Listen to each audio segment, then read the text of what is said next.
नमस्कार दोस्तों, मैं हूं दिनेश किवोरा। बहुत बहुत स्वागत है आपका न्यूज टाइम के इस अंक में। दोस्तों, आज हम बात करने जा रहे हैं दो तीन ऐसे विषयों पर जो हमें भी उद्वेलित कर रहे हैं, परेशान भी कर रहे हैं, और कहीं ना कहीं हमारा देश किस दिशा की ओर जा रहा है उस पर भी हम बात करने जा रहे हैं। और बातचीत करने के लिए आज हमारे साथ बहुत ही बड़ी विद्वान अ, सुजाता पॉल जी मौजूद हैं। सुजाता जी, बहुत बहुत स्वागत है आपका। बहुत बहुत धन्यवाद, आपने धन्यवाद, वक्त निकाला, न्यूज टाइम के साथ जुड़े आज आप। सुजाता धन्यवाद। जी, एक तो राहुल गांधी ने कल एक एटम बम तो फोड़ दिया है।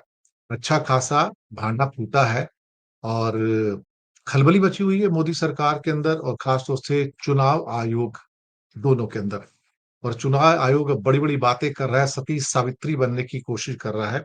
लेकिन जिस ढंग से कल मैंने वो प्रेस कॉन्फ्रेंस लाइव देखी राहुल गांधी की, और मुझे लगा कि जिस हिसाब से ये अनैतिक पूरा का पूरा वातावरण भारत में बना हुआ है, तो वो किसी भी चीज को नकार सकते हैं। लेकिन मैं इस पूरे प्रकरण को जो राहुल गांधी जी ने किया है, मैं आपके मुख से सुनना चाहूंगा, और दर्शक भी आपका इंतजार कर रहे हैं कि अल्टीमेटली हुआ क्या है और किस लेवल की बेईमानी और अनैतिकता इस देश में हो रही है। सुजाता पाल जी। जी, धन्यवाद वोरा जी। और आपका भी बहुत-बहुत धन्यवाद कि मुझे मौका दे रहे हैं आप जनता से इस बात को करने के लिए जो राहुल गांधी जी ने खुलासा किया है। जो संशय देश के हर व्यक्ति के अंदर थी, वो भाजपा का ही कार्यकर्ता क्यों ना हो, उसे पता था कि गड़बड़ घोटाला जारी है। लेकिन सत्ता में बैठे लोग जो कर रहे हैं, उसका जो खुलासा किया, वो एटम बॉम्ब जो फूटा है, उससे पूरी भारतीय जनता पार्टी तहस-नहस की दिशा में चल पड़ी है। क्योंकि अब उन्हें समझ ही नहीं आ रहा कि अपना बचाव कैसे करेगी। आपने देखा होगा, इस मुद्दे पे आने के पहले आपको ये बात जरूर आपके दर्शकों को बताना चाहूंगी कि किस प्रकार से सारी भाजपा इस वक्त चुनाव आयोग, जिसको संवैधानिक संस्था बता रहे हैं, वो जिसकी संवैधानिकता को नष्ट कर दिया उन्होंने, उसके प्रवक्ता बन के खड़े हो गए। आप देखिए कि किस प्रकार से भारतीय जनता पार्टी केवल ये सवाल उठा रही है कि क्या राहुल गांधी जी ये सारे तथ्य साइन करके एफिडेविट पर देंगे चुनाव आयोग को या नहीं। मगर मेरे नेता एक देश प्रेमी नेता है, एक देश प्रेमी व्यक्ति है, एक निडर व्यक्ति है, जिन्होंने लोगों को कहा डरो मत, और आज उसे बिल्कुल साक्षात धरती पर उतार दिया। जब मैं अपने नेता की बात करती हूँ, तो मुझे इसलिए उन पर बड़ा गर्व होता है कि उन निडरता के साथ, आपने देखा, वो अकेले उस स्टेज पर खड़े थे, उस स्टेज पर और कोई नहीं था। यानी कि जो आपने ब्रिक बैट्स देने हैं, जो आपने वार करने हैं, जो प्रहार करने हैं, वो प्रहार लेने के लिए तैयार खड़े हैं राहुल गांधी अकेले। वो किसी और को भारतीय जनता पार्टी या चुनाव आयोग के लाइन ऑफ फायर में आने देने के बजाय खुद सामने आके खड़े हो गए। ऐसा होना चाहिए नेता, who Leeds from the front, जो सामने से आकर अपने लोगों का प्रतिनिधित्व करे। वो केवल कांग्रेस पार्टी का प्रतिनिधित्व नहीं कर रहे, वो लोकतंत्र का प्रतिनिधित्व करते हुए, वो गांधी जी के भारत के लिए, वो नेहरू के भारत के लिए, वो पटेल के भारत के लिए, वो नेताजी के भारत के लिए, वो भगत सिंह के भारत के लिए, और तमाम हमारे स्वतंत्रता सेनानियों ने जिन्होंने अपने प्राणों की आहुति दे दी इस देश की आजादी के लिए, उनके लिए आज अपने आप को भारतीय जनता पार्टी के सामने खड़ा कर रहे हैं। अपने आप को एक्सपोज करा उनके प्रहार के लिए, और उनको एक्सपोज किया उनके असंवैधानिक अवैधानिक कार्यों के लिए। अब इसमें क्या हुआ है कि हम सबके मन में ये संशय हमेशा से रहा है। हम पहले बात करते थे जब ये 2014 में आए, और मुझे याद है कि मेरी माताजी मेरे बगल में बैठी थी, और जब रिजल्ट आया उन्होंने कहा ऐसा लग रहा है जैसे हमारे वोट भी इनको चले गए। और ये बात मेरे दिमाग से आज तक नहीं उतरती।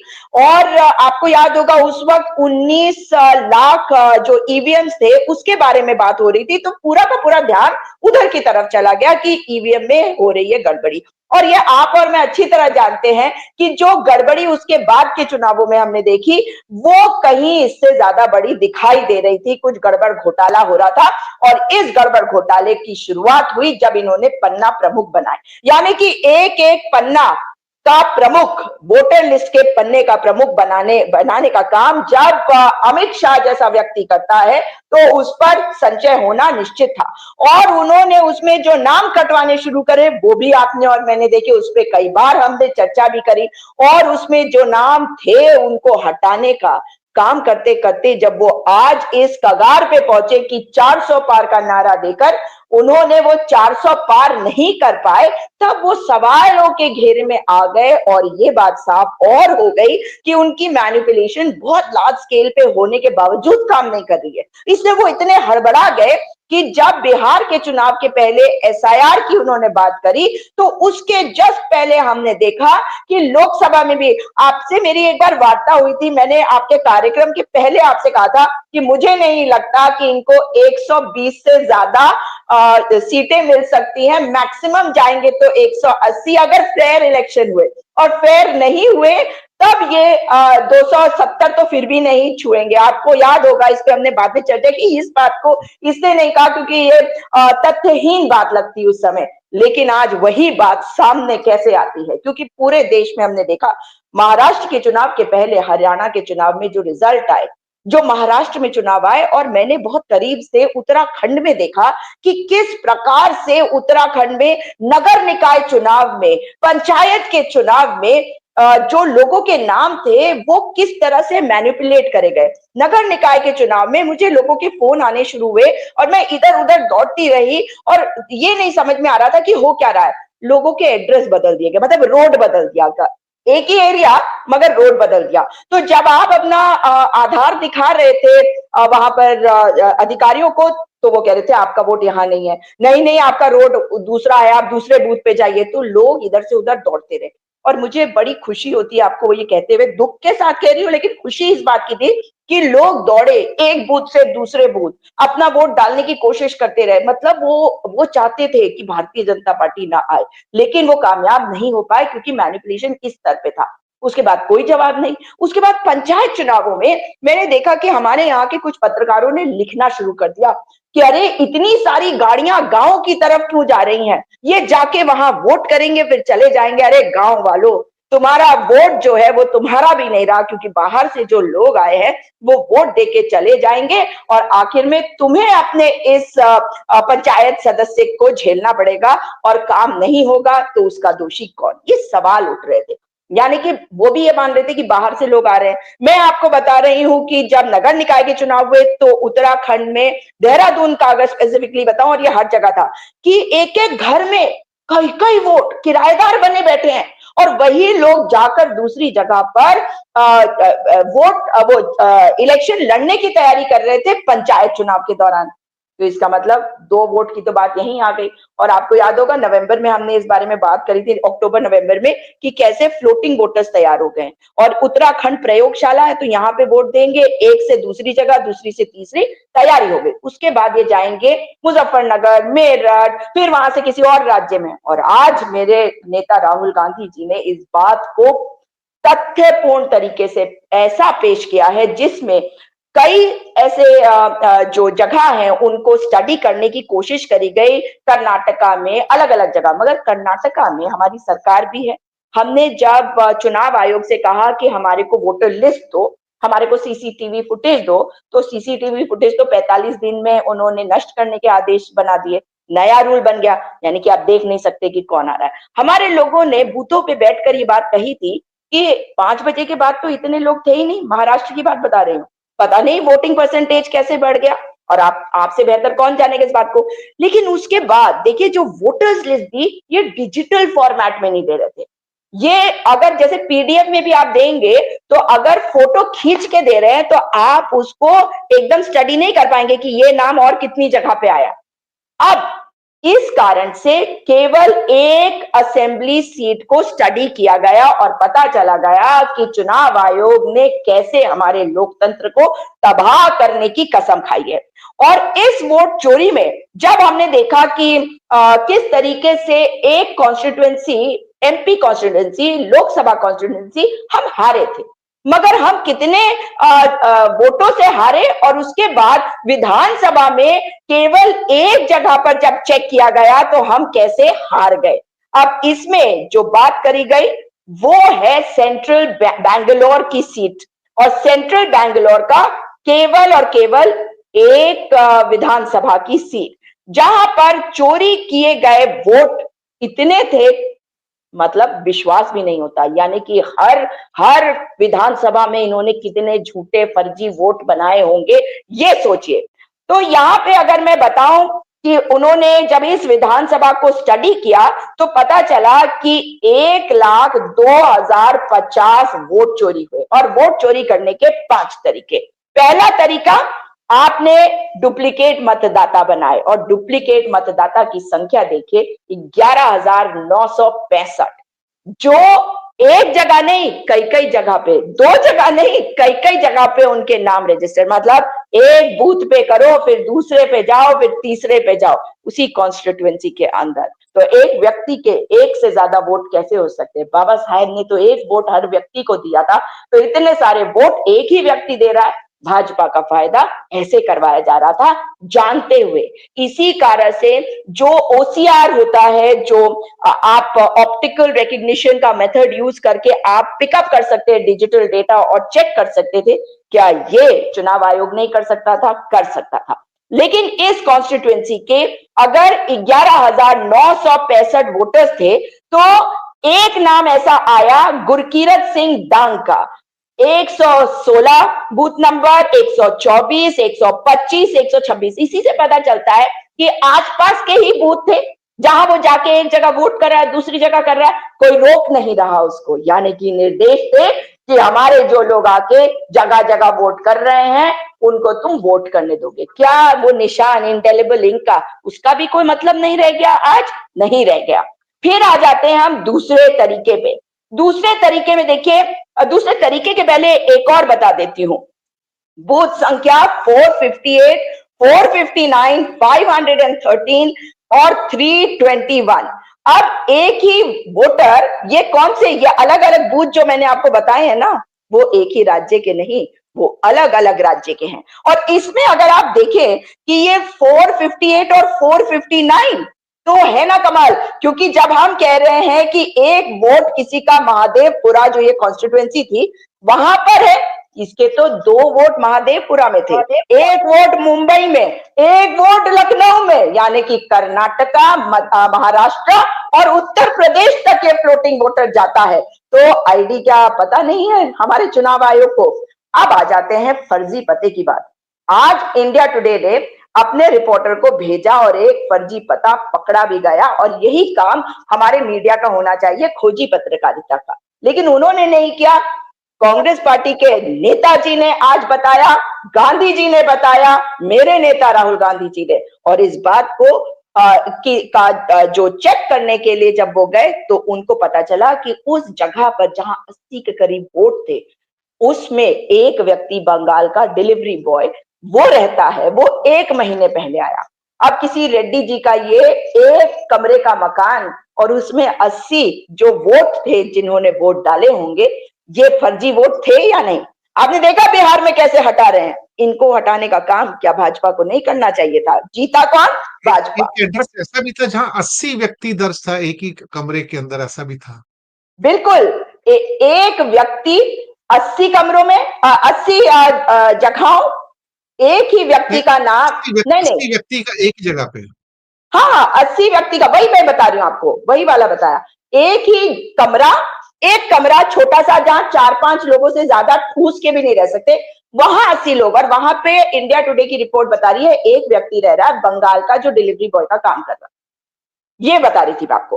और उसके बाद अगर आप देखते हैं फर्जी पते, तो फर्जी पते 40,009 लोगों के, 40,009 लोगों के पते गलत। पते क्या? आप बताइए, कभी आपने देखा house number 0, house number hashtag, house number exclamation mark, कुछ भी हो जाएगा।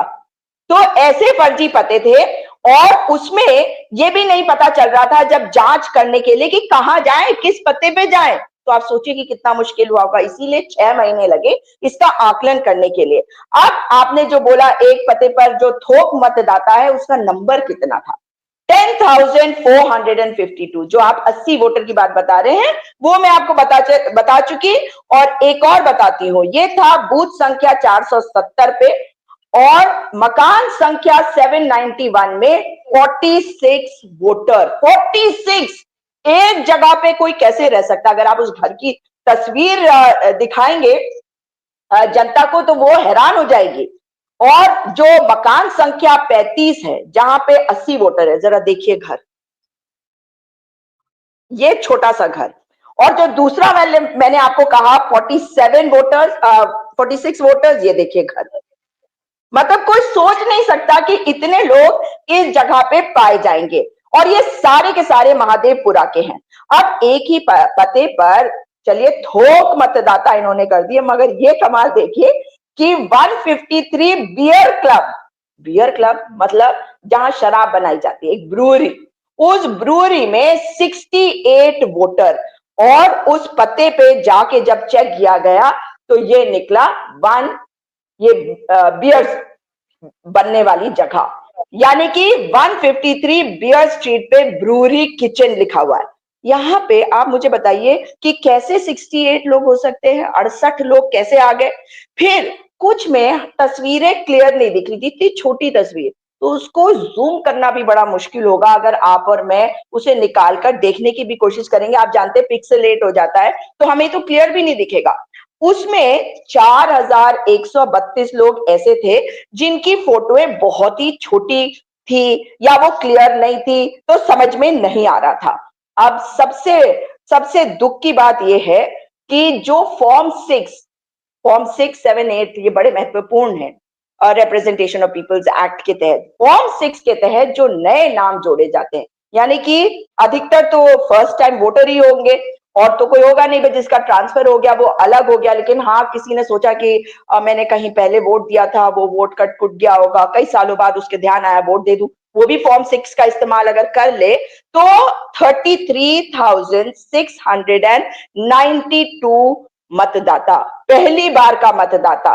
और यहां पर घपला किया गया बहुत बुरी तरह से। मगर सबसे सबसे अजीब सी चीज, एक चीज में देखी हमने कि एक महिला जिसका नाम शकुन रानी बताया गया, ये शकुन रानी जो है, आपको मैं तस्वीर दिखा दूं पहले, ये देखिए। जी जी जी जी, मैंने जी देखा था ये। जी, तो मैं आपकी जनता को दिखाना चाहती हूं कि कैसे थोड़ा सा अलग सा फोटो बनाकर नाम जो है एक ही व्यक्ति के दो जगह आ गए। और अगर सीसीटीवी फुटेज नहीं दिया गया तो हम कैसे चेक करेंगे, कैसे पता होगा कि ये जो शकुन रानी है ये कौन आई थी वोट देने के लिए। और मैं आपको बताती हूँ किसी ने लेकिन यहाँ मुझे पे इलेक्शन कमीशन कह रहा है कि आप एफिडेविट करके दें या माफी मांगे, ये इस किस्म की बातें की जा रही हैं। तो एफिडेविट मैं पे कर दिए जा सकता है, ऐसी कोई बात नहीं है। मैं आती हूँ उस पे, लेकिन मैं पहले एक और बात बता दूं। जो राहुल गांधी जी ने कल कहा कि 8 सीटें ऐसे, वो तो फिर भी उन्होंने बहुत ही इनको जिसे कहते हैं जगह लीवे दे दी, और कहा कि 8 सीटें ऐसी है जिस पर जो अंतर था वो मात्र 22,779 वोट्स का है। तो अगर 25 सीटें भी ठीक से हो जाती तो ये 25 सीटों की वजह से जो जीते हैं वो ये जीत नहीं पाते। लेकिन जो आप बात कर रहे हैं ना चुनाव आयोग को क्या दिक्कत है? जब आप पे आरोप लगे हैं, आप संवैधानिक संस्था है, आप चुनाव करवाते हैं, तो आपकी जिम्मेदारी है कि लोगों का भरोसा बनाए। आप कह रहे हैं कि लीडर ऑफ ऑपोजिशन, नेता प्रतिपक्ष ने जो सवाल उठाए हैं वो तथ्यहीन है, तो आप प्रूफ करके बता दीजिए कि वो तथ्यहीन कैसे है ना। क्या दिक्कत है चुनाव आयोग को? क्यों नहीं आके सामने बता सकता चुनाव आयोग कि जो बातें पॉइंट बाय पॉइंट 5 तरीके वोट चोरी के बताए हैं राहुल गांधी जी ने, आप बता दीजिए कि जो एग्जाम्पल्स उन्होंने दिए हैं, जो कॉन्स्टिट्यूएंसी के बारे में उन्होंने बात करी, वहां पर आप हर सवाल का जवाब देकर कह दीजिए कि उन्होंने झूठ बोला। मगर अब तक उनकी हिम्मत नहीं हो रही कि वो कोई कार्रवाई भी कर सके राहुल गांधी जी के ऊपर। केवल ये बात ऊपर से पीएमओ से आई है कहते हुए कि बोल दो कि एफिडेविट दे और ये बात को प्रूव करे। वो क्यों करेंगे प्रूव? आपके ऊपर एलिगेशन लगा है। हो चुका है, और तथ्य तो दिए गए हैं, तथ्य तो दिए गए, और क्या दिए गए हैं, इससे ज्यादा और क्या चाहिए आपको? और इससे बड़ा शपथ पत्र क्या होता है कि आप प्रेस कॉन्फ्रेंस कर रहे हैं, आप पूरे देश को, पूरी दुनिया को बता रहे हैं कि ये मैं एलिगेशन नहीं लगा रहा हूं, ये प्रूफ दे रहा हूं। तो चुनाव आयोग डरता है और चुनाव आयोग मरा हुआ है। और मैं तो ये कहूंगी कि चुनाव आयोग में, हम तो यहां पर भी उत्तराखंड में भी इस पर कार्रवाई करने जा रहे हैं कि जो संधू साहब है, वो उत्तराखंड के चीफ सेक्रेटरी थे। यहां पर कुर्सी पर बैठे हुए उन्होंने कितनी धांधलेबाजी करी होगी, ये पता लगाया जाना चाहिए। ये जांच का विषय है, उनके ऊपर जांच होनी चाहिए। और अगर मेरे लोकतांत्रिक अधिकार पर प्रहार होता है तो क्या सवाल नहीं उठेंगे? क्या सवालों के जवाब नहीं दिए जाएंगे? आप जानते हैं कि सरकार, जो पार्टी सत्ता में होती है वो सरकार चलाती है, उनसे सवाल पूछने का स्थान संसद होता है। संसद में अगर इन मुद्दों पर चर्चा नहीं होगी, इसका मतलब है कि आप लोग लोकतंत्र पे विश्वास नहीं करते, क्योंकि पार्लियामेंट यानी कि संसद में ही सवाल आपसे पूछे जा सकते हैं, बाकी सवाल तो आप के जवाब देंगे नहीं। अब सवाल ये उठता है कि ये कब तक मेरे नेता राहुल गांधी जी को अब शब्द कहते रहेंगे? अब उनसे कोई फर्क नहीं पड़ रहा, अब हमारे को जवाब चाहिए और हमें अपने लोकतंत्र को बचाने के लिए हमारा नेता मिल चुका है, निडर राहुल गांधी।